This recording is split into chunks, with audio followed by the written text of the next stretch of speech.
BJP প্রার্থী কৃতি সিং দেববর্মার সমর্থনে ত্রিপুরার মুখ্যমন্ত্রী ডাক্তার মানিক সাহা এবং প্রাক্তন মুখ্যমন্ত্রী বিপ্লব কুমার দেবের রোড শো। আগামী ২৬শে এপ্রিল পূর্ব ত্রিপুরা জনজাতি সংরক্ষিত আসনে লোকসভা নির্বাচনকে কেন্দ্র করে বিজেপি প্রার্থী কৃতি সিং দেববর্মার সমর্থনে খোয়াই ত্রিপুরা জেলা তেলিয়ামুড়ার এক সুবিশাল রোড শো অনুষ্ঠিত হয়। এই রোড শোতে উপস্থিত ছিলেন ত্রিপুরার মুখ্যমন্ত্রী ডাক্তার মানিক সাহা, পশ্চিম ত্রিপুরা লোকসভা আসনের বিজেপি প্রার্থী তথা ত্রিপুরার প্রাক্তন মুখ্যমন্ত্রী বিপ্লব কুমার দেব, ত্রিপুরা প্রদেশ বিজেপির সভাপতি রাজীব ভট্টাচার্য সহ অন্যান্যরা। এই road show Teliamura town hall মাঠ প্রাঙ্গণ থেকে শুরু হয়ে গোটা তেলিয়ামুড়া শহর পরিক্রমা করে নেতাজি নগর মোটর স্ট্যান্ডে গিয়ে সমাপ্ত হয়। সেখানে বক্তারা আগামী ২৬শে এপ্রিল পূর্ব ত্রিপুরা জনজাতি সংরক্ষিত আসনে বিজেপি দলের প্রার্থী কৃতি সিং দেববর্মাকে বিপুল ভোটে জয়যুক্ত করার জন্য সকলের কাছে আহ্বান রাখেন। বিভিন্ন স্তরের যারা কার্যকর্তারা সবাইকে আজকের এই র্যালি আপনার সাফল্যমণ্ডিত করার জন্য হার্দিক অভিনন্দন ও শুভেচ্ছা জানাচ্ছি। বন্ধুগণ, ২৬ তারিখ একই কথা বারবার আমরা বলবো, তবে একটা কথা আপনারা সবাই জানেন বোধহয়, গত ১৯শে এপ্রিল যে পশ্চিম আমাদের আসনে যে ইলেকশন হলো, ত্রিপুরার নাম আগে কেউ জানতো না। এখন প্রতিটা ক্ষেত্রেই ত্রিপুরা সবসময় উপরের দিকে থাকে। ত্রিপুরাতে 81% উপরে আমাদের মতদাতারা ভোট দিয়েছেন। আমি আশা করব যে এটা সারা ভারতবর্ষের মধ্যে এটা হাইয়েস্ট ভোট এবং সর্বনিম্ন কে ভোট পেয়েছে জানেন তো, বিহারে। যাই হোক, আমরা এখন সর্বোচ্চ মতদান মাধ্যমে আমরা 81%-এ আছি এবং আগামী ২৬শে এপ্রিল এখানে আমি চাইবো যে একটা কম্পিটিশন হোক, হেলদি কম্পিটিশন হোক।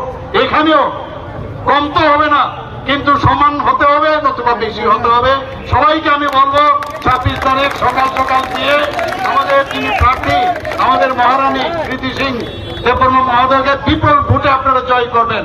আমরা চাই আগামী দিন এমন একটা সরকার ভারতবর্ষে হোক তৃতীয়বারের জন্য, যিনি আমাদের মাননীয় প্রধানমন্ত্রী আছেন উনি তৃতীয়বারের জন্য আবার সেই প্রধানমন্ত্রীর দায়িত্ব নেবেন। আমি নিশ্চিত যে সারা ভারতবর্ষে প্রায় যে ভোট আমরা সমস্ত প্রদেশে আমরা দেখতে পাচ্ছি, কোনো অংশে আমাদের এখানেও কম হবে না।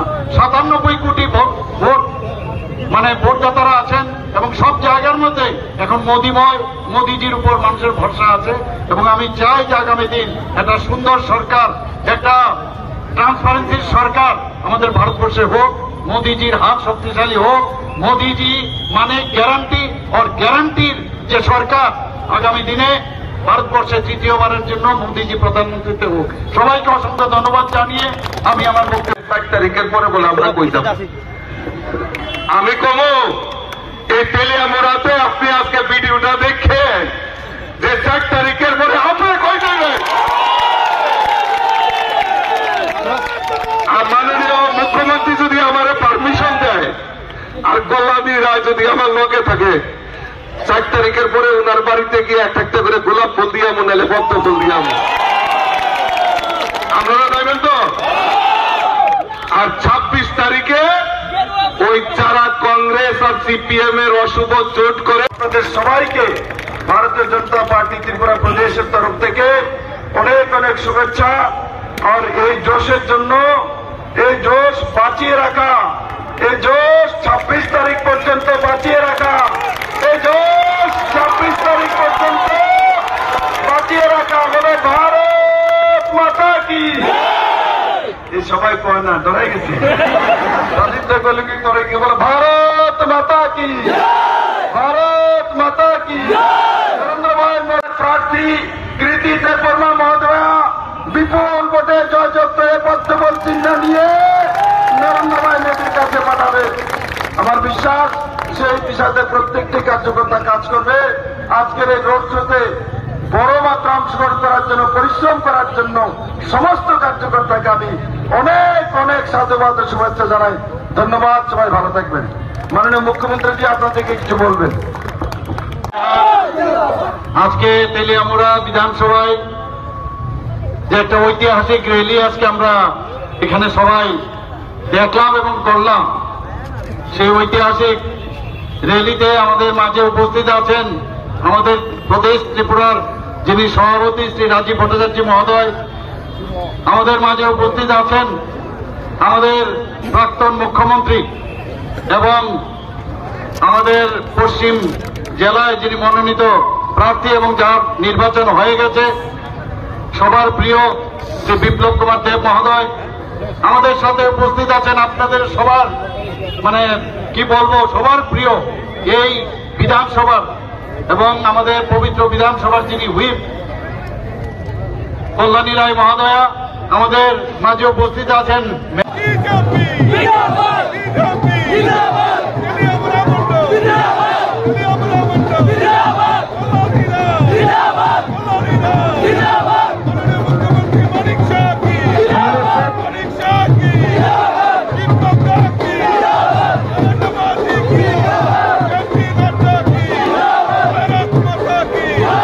Rajiv Bhattacharya!